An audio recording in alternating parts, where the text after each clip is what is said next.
आणि हा लढा पूर्ण महाराष्ट्रभर चालू आहे। त्या संघटनांनी स्वतःच्या परीने बरेच प्रयत्न केले, बऱ्याच मागण्या पदरात पाडून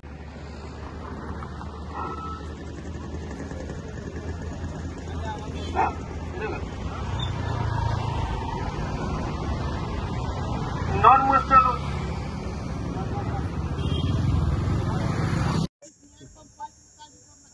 महाराष्ट्र राज्य वीज मंडळ कंत्राटी कामगार संघटना संयुक्त कृती समिती 2024 च्या माध्यमातून काल रात्री 12 पासून आज रात्री 12 पर्यंत असं टोटल 48 तासांचं काम बंद आंदोलन या कंत्राटी कर्मचाऱ्यांमार्फत होत आहे। तरी आजपर्यंतच्या या आंदोलनामध्ये कंत्राटी कर्मचाऱ्यांना बरंचसं यश आलेलं आहे। आज खूप मोठ्या प्रमाणामध्ये बऱ्याच ठिकाणी काम बंद झालेलं आहे कंत्राटी कामगारांचं। आपल्या या कंत्राटी कामगारांच्या ज्या प्रमुख मागण्या आहेत त्यामध्ये एनिमार पद्धत लागू करणं, रानडे समितीच्या, त्यानंतर महाराष्ट्र शासनाने कंत्राटी कर्मचाऱ्यांसाठी म्हणजे मयत जे झालेत त्यांच्या वारसांसाठी 4 लाख जो निधी द्यायचं मंजूर केलेला आहे, पण तो निधी तुटपुंजा असल्या कारणाने कृती समितीच्या माध्यमातून आम्ही 15 लाखाची मागणी त्यांच्याकडे केलेली आहे। त्याचबरोबर कायम कामगारांना जी मेडिक्लेम पॉलिसी मिळते त्याच धर्तीवरती कंत्राटी कर्मचाऱ्यांसाठी सुद्धा मेडिक्लेम पॉलिसी लागू करावी ही एक आमची मागणी आहे।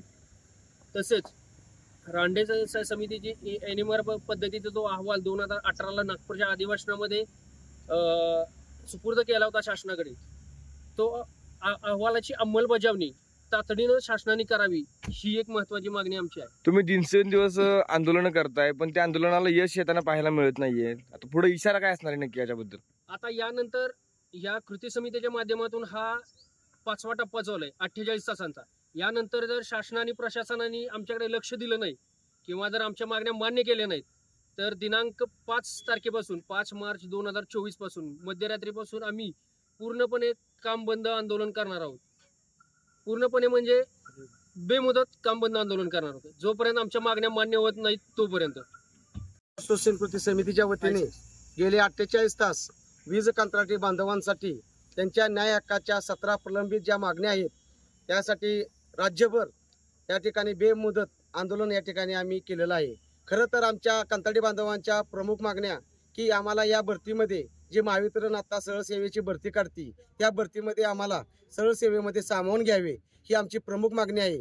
व ज्या आमच्या कंत्राटी बांधवांचं क्वालिफिकेशन नाही त्या कंत्राटी बांधवांना एनएमआर पद्धतीने त्यांना सुद्धा एक स्वतंत्र वेतन श्रेणी बनवून त्यांना सुद्धा वयाच्या 60 वर्षापर्यंत शाश्वत रोजगार द्यावा ह्या आमच्या 2 प्रमुख मागण्या आहेत।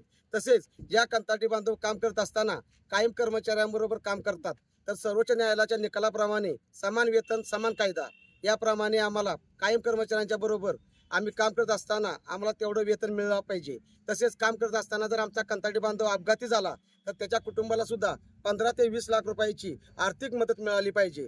तसेच कंत्राटी कामगार आजारी पडला तर त्याला 5 लाख रुपयाचा विमा कव्हर या कंपनीने द्यावा ह्या आमच्या प्रमुख मागण्या आहेत। धन्यवाद।